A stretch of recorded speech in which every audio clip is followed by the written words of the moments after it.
Sagittarius, ngayong araw ayon sa gabay ay pinapaalalahanan ka ng mga bituin na gamitin ang iyong katalinuhan at talino sa mga gagawin. Ang gabay mo ay nagpapahiwatig ng tagumpay at kasiyahan kung bibigyan mo ng pansin ang mga deal o oportunidad na maaaring dumating.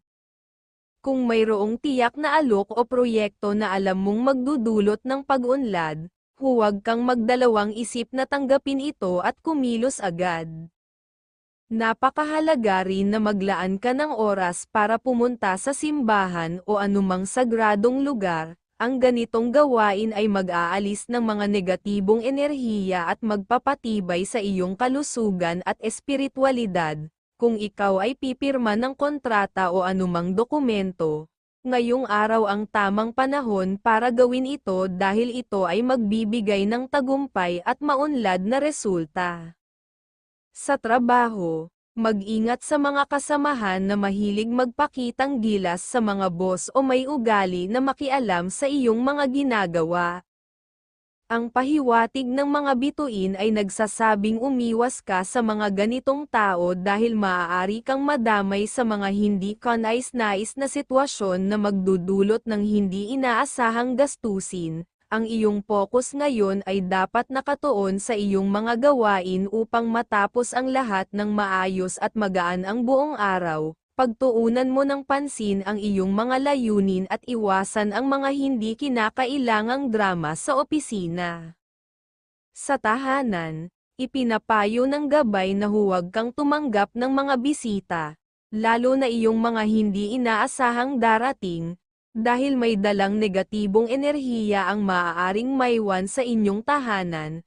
Ang mga ganitong bisita ay magdadala ng pabigat sa inyong kapaligiran, na posibleng magpahina ng iyong kalusugan at magdulot ng mga alalahanin sa loob ng bahay. Mas makabubuting panatilihin ang kalmado at mapayapang kapaligiran sa inyong tahanan upang mapanatili ang balanse at positibong enerhiya. Sa pera, ang pahiwatig ay nagsasabing magtipid ka muna at iwasang magpahiram o tumulong sa mga kaibigan pagdating sa pera. Ang iyong gabay ay nagpapayo na sa ngayon, mas mabuting alagaan mo muna ang iyong sariling pinansyal na kalagayan at umiwas sa mga gastusin na hindi mo kayang ibalik agad. Ang pagtitipid ay makatutulong sa iyo na maiwasan ang mga hindi kinakailangang problema sa hinaharap. Ang mga masuswerteng kulay para sa iyo ay color red at color green na magbibigay ng kalmado kaisipan pero may katapangan ang katuwiran at pagiging maingat sa pagsasalita. Ang mga numerong number 10, number 34, at number 19 ay magdadala ng swerte at positibong enerhiya. Tandaan na Pisces ang iyong kaibigang zodiac sign na nagbibigay ng gabay kapalaran mula sa liwanag ng buwan, isang gabay na magdudulot ng proteksyon at inspirasyon sa iyong araw at katalinuhan sa gustong magawa. Ang iwasan mo lang makipag-usapan tungkol sa pera sa zodiac sign na Scorpio, dahil gastos siya at tukso sa ibang bagay para sa iyo.